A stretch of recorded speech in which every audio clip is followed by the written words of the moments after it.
Hello, world. Welcome to the show today. We have a special guest here at Talkin Live. His name is Anthony Iglesias.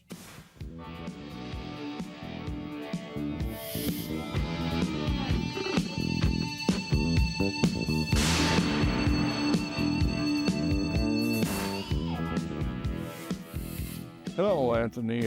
Well, you prefer me call you Tony. You said from the Yeah, beginning. Tony's fine. Yeah, and I understand you from New York. Mm-hmm. You lived in New York a long time. Uh, then you you were bodyguards to some of the stars like Cher. Who else was it? I worked for Bill Cosby. I worked for Liberace back in the mid '80s, a couple of times. Yeah.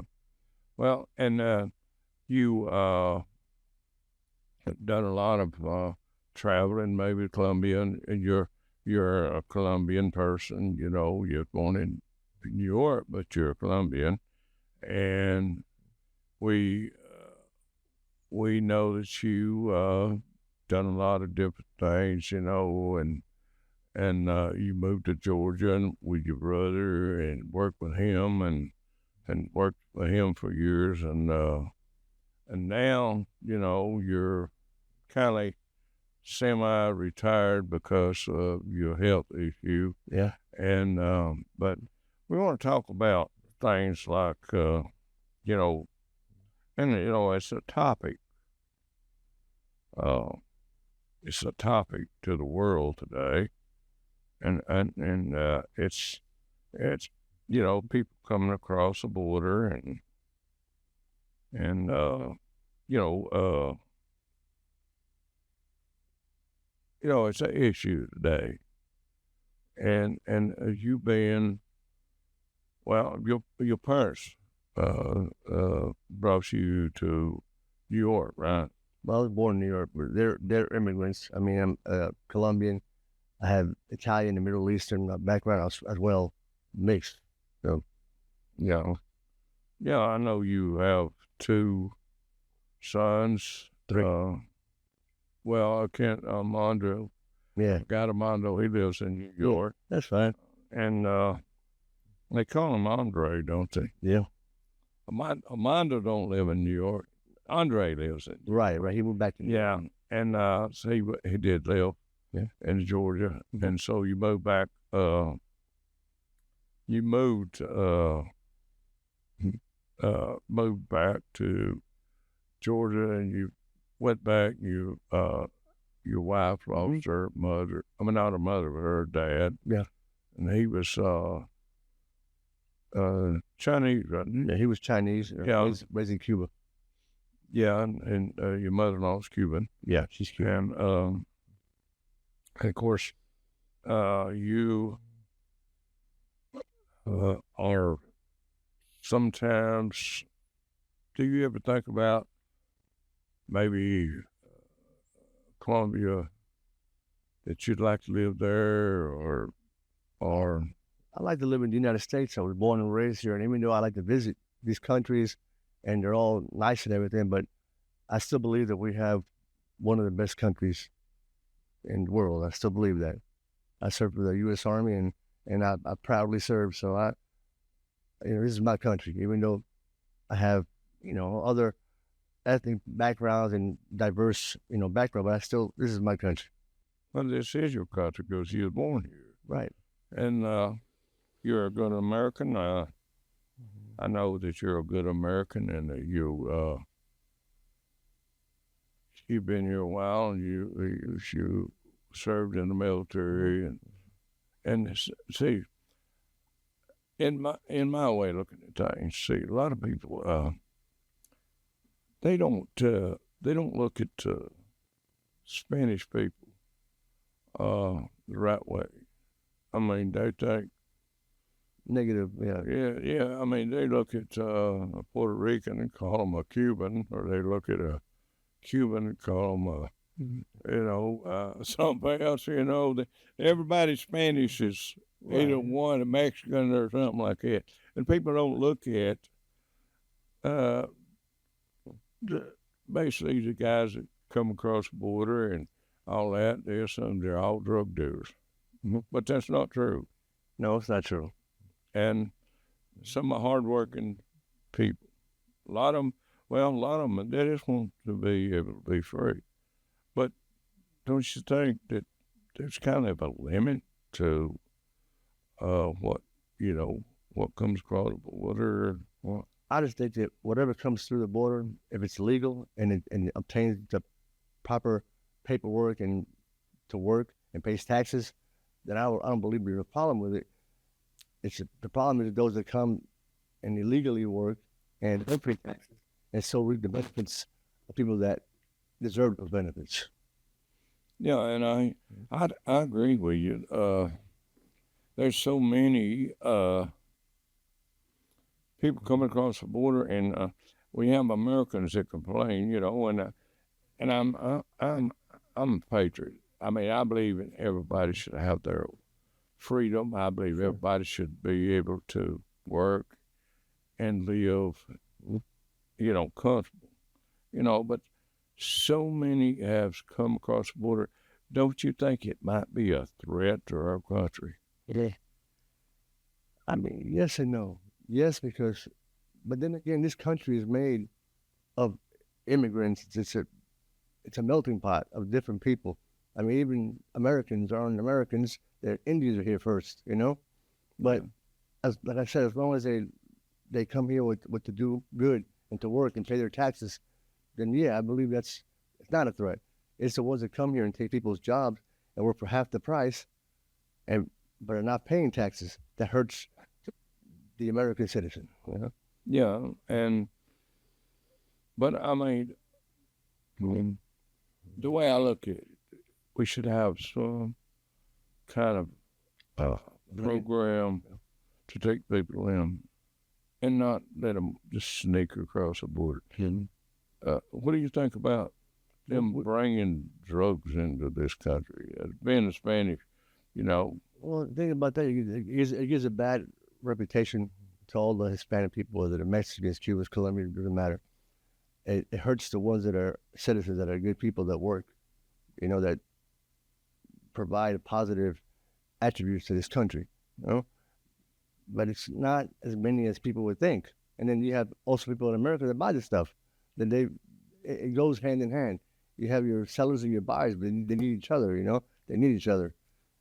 But still, they do give a bad name to those that are here trying to make a living the honest way. Well, what do you, I mean, you got some young kids. They're grown now. But what do you think? We got a grandson? Hmm? You have a grandson, too. Yeah. And what do you think about them bringing this fentanyl and all this thing? It's scary. It's really scary because back in the day, marijuana was something that people thought bad about. It wasn't nowhere near as dangerous as all these drugs they have now. And fentanyl, they don't even tell you what they're putting it into. So you got kids dying, all kind of folks just overdosing on stuff. They don't even know what they're taking sometimes. So yeah, and what I understand about fentanyl, this one tiny little bit can kill you. Yep. And they don't. And I think about when they lace marijuana with fentanyl. It's at a danger to kids smoking marijuana. Just a little bit can kill you. And the things that nobody knows what their tolerance is, or every amount is different for every individual. So what may be right for somebody could kill somebody else. But part of the problem with that is the problem with the pharmaceuticals and all the stuff with the pain medicine. A lot of times they get you hooked on it, these doctors, then they take you off, and then you try to find something else to take its place. And the cheapest thing is fentanyl, and it's easy to get. And people are addicted, so they try their best not to feel sick, and that's when they end up overdosing and dying. I'd like to ask you this. Do you think these drugs are more of a downer? Now, kids think they're great getting high. But do you think that you know, I smoked marijuana before, so I know about it. And sometimes it's, you know, something I wish I'd never done. But it seems like kids have to try stuff. And this fentanyl, they want to try it, but they don't know what they're doing. They want to try, you're right, but they don't know the dangers of it. They don't know that it's playing Russian roulette, that it may not hurt them, it may kill them. They don't know that, you know, and it's a shame. The words I'm trying to say, you know, how does people, when they, you know, I mean, you've seen it in your lifetime, you've seen it. How do they think it's big, and like the drug dealers? And, you know, not saying you was, but you're Spanish and you've been around people. Of course, there's a lot of African Americans, they deal drugs, and there's also, you know, gangs, and they bring in these, they're taking advantage, and human smuggling, and it's just Russians. I mean, it's not just one. See, right? They talk about the border, and they talk about the cartel, which I know the cartels, but I know they're wrong. They hurt a lot of people, and but they're looking at money, but they're not thinking. Of course, they don't cure. In my lifetime, every drug dealer I ever met was, and I met quite a few, and they think would kill you over $20 if you steal it from them. It's a code thing, though. It's a code thing. The same thing with the mafia, the cartels. I mean, they have to have a certain code so people will not try and get over on them. And I understand that, you know. I'm not saying that I agree with it, but I'm just saying I understand it. You know, you have to make a name for yourself, and unfortunately, people get hurt. And the cartels, I'm sure their intention isn't to hurt people, but their intention is to make money, and they, like I said, don't care how they make it. Yeah, and you know, in my mind, to hurt children is about as low as you can get. I agree. And and you know, you knowing about all this stuff don't make you a drug dealer, right? Because you've seen it, and you know, people don't realize, you know, when they say Colombian, when people hear the word Colombian, automatically you're a drug dealer, right? But it's not true. No, especially not anymore. But even back in the 80s and 90s, it's only a small percentage of a country of people that, just like you, at work and try and live right. Every country is going to have its percentage of people that do things. We have our own here, you know. Yeah, like white people. Yeah, you know, I mean, all kind of, you know. I mean, it ain't. See, people can't understand. See, and I lived in Boca Raton one time. I became friends with Jamaicans and Colombians. I mean, I got a good friend, so one of my house down in, well, at least one of my houses in Pompano, and me and him we talk. He's in real estate. His son's a lawyer. His daughter, and I remember as little kids, but now they're Colombian. Yeah, they're lawyers.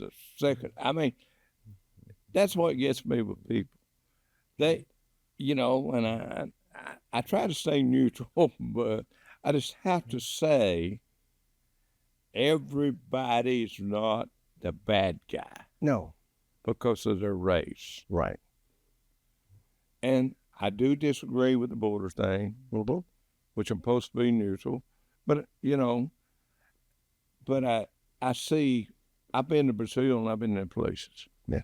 I've seen these, Puerto Rico, and, other countries, and Jamaica, Dominican, I've seen, and I learn their culture. I've been around them. I ate with them. I partied with them. Mm-hmm. And see, people got to this idea just because you're, and I'm protecting the rights today by talking about this. Sure. I'm protecting the rights of the ones that are hardworking, desiring to come to this country and make something for themselves. Right. But it's got too far. And it's got too far. And I agree with you. And you're one of the few that has an open mind to actually see that. Because most people, they just judge, you know what I mean, on, oh, he's Jamaican, he's got to be a marijuana dealer. He's Colombian, he's got to be a coke dealer, or so on. And it's not like that. It's not. But it has gotten out of hand. You're right. It's too much. You're Italian or mafia, right? Yeah, I'm an Italian mafia and cartel from the Colombians and terrorists. I'm part Middle Eastern too. So Yeah, I mean that's what they see it. I mean, I tell people I know a lot of people that's Italian and starting with their friends. We're great friends, you know, and I've been kind of called an old friend of mine. He works for.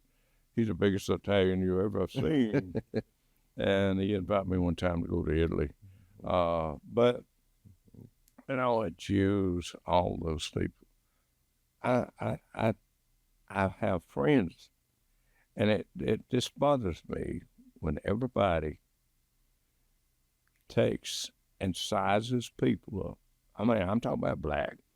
I'm talking about every race. Yeah. People have got to size every one of them up. It's something they don't even know what they're talking about. Right. They ain't been around them. They hate them because mama hate them or daddy hate them. And both sides, all sides, you know, I've heard about them doing things hurting Chinese. I've got a Chinese guy coming to see me tomorrow about some business over in China.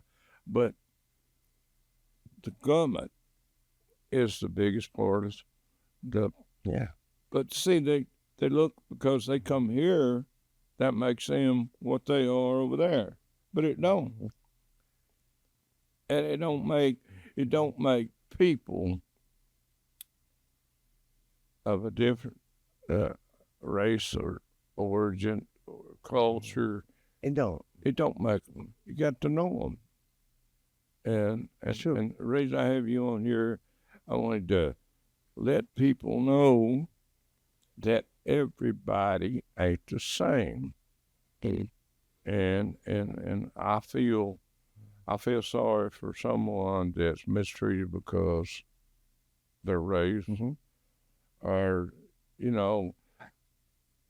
transgenders, gay people. I don't agree with them. But you ain't gonna judge them either. I mean, I understand what you're saying. I don't judge nobody. Right. The Bible's what judges people. There's only one judge. Yeah. But I respect. I will respect them.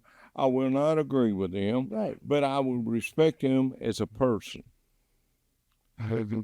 If I respect them as a person and are kind to them, then I might win them over to believe, not like me, but I might win them over to be a better person. Yeah. No matter what they are or who they are, where they come from, I might win them over if I'm kind to them. But if I show them that where one does one thing wrong, the other does another thing wrong, neither one of them's right. Right. So, if I'm using this as an example, as people coming off the border, people coming to this country to make a better life, they're saying, I'm using that as an example. Some preachers I've heard, and there's some good preachers, God-filled spirit people preachers. They say, well, if somebody was gay, they come into my church, I would run them off. Well, then you showed them what love is. See, if you love your brother as yourself, then you have to treat them with respect. Sure. And when you get up there and preach, you're not condemning. You're just telling what the Bible said. But you're doing it in a way with love and respect. That's what it's all about. Love and respect. It's easy for me to say, hey, Tony, I love you as a brother, but if I see you in need and I want to help you, that's the biggest lie I ever told. You're right. Or if I do anything to hurt you, that's a lie.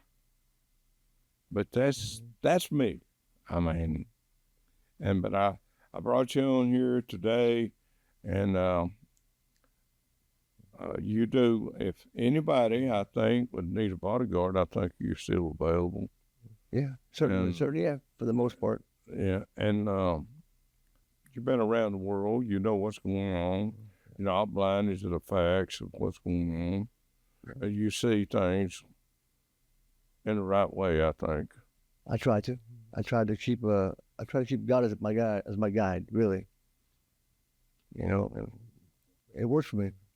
I have a lot of friends of diverse backgrounds, and I don't judge anybody either. People they may be a different religion, but there's always a common ground, a common meeting place where we can agree on stuff or agree to disagree, but in a friendly way, in a mature, kind way, not telling each other how wrong they are and this one's wrong. That's not right, Well, it's not being a judge. If you tell a person you're going to jump off that bridge and kill yourself, you tell them you shouldn't do that. That's not. No, I mean you shouldn't do that.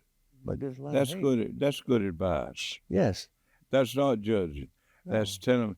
If I see a person hurting herself, like doing drugs or whatever, and hurting herself, and I tell them that, I'm not judging them. I'm telling you, you're destroying your body and putting yourself. That's not a judging. That's not judging. And I've seen people, that, people run up to people, oh, you're not saved, but, you offend them because they automatically feel like that you're trying to tell them what to do or judge them. But it really is not that you're doing. You're just trying to point them in the right direction, maybe. And what would you say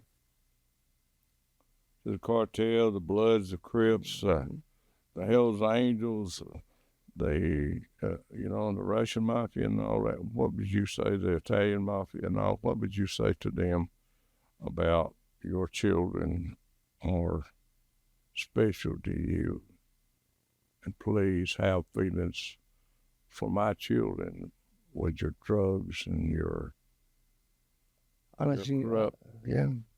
corrupt ways. Don't you have children? Do you want that to happen to them?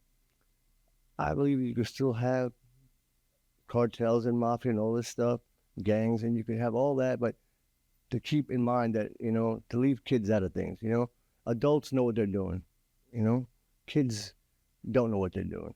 And things that affect children, to me, it's really the worst thing you could do is affect a child.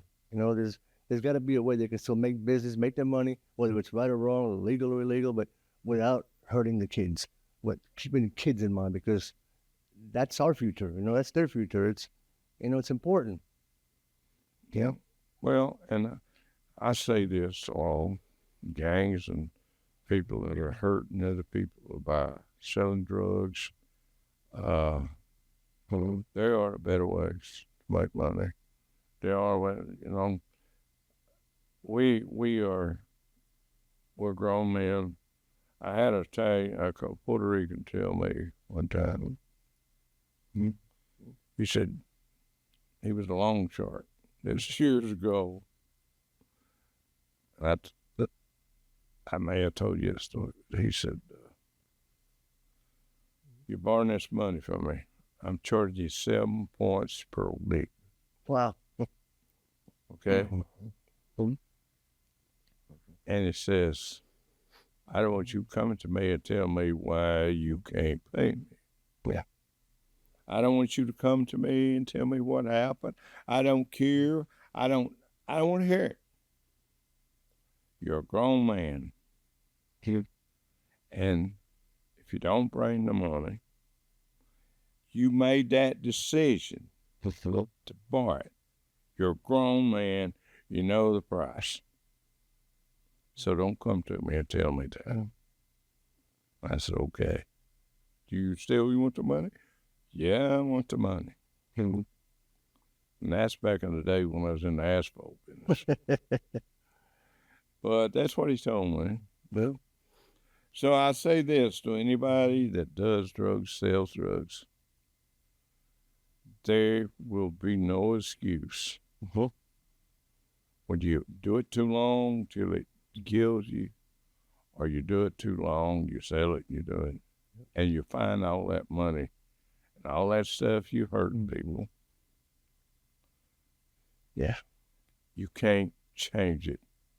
And you have to face the fact that you did it and hurt other people. Well, Tony, I appreciate you coming on. Yes, sir. And, Yes, sir. My pleasure. I remember you guys want to buy a bodyguard or something or whatever. You know, Tony, he does that stuff, and you know, and his wife, I understand, had a stroke. Yeah. I think we mentioned it, and he's having to help her out. And so we appreciate you, Tony, and I appreciate all the information that. And just remember, everybody, he's a Colombian, but he's not a drug dealer. Not a drug dealer. Ex-fighter. All Colombians ain't drug dealers. Anyway, God bless you, Tony. It was great to have you. God bless you, too. Yeah. Thanks for joining us today. To watch this show again, be sure to visit talkinlive.com. We now have Roku and Amazon Fire TV channels for you to watch from your home TV. Or find more of our recent shows on most any of your favorite social media platforms. And don't forget to like and subscribe. Good night, world. We will be talking live with you next time. The views and opinions expressed on all Talkin' Live presentations are those of the host and their guests, and not necessarily those of the staff or management of the Talkin' Live TV broadcast studio, or by this channel or its management.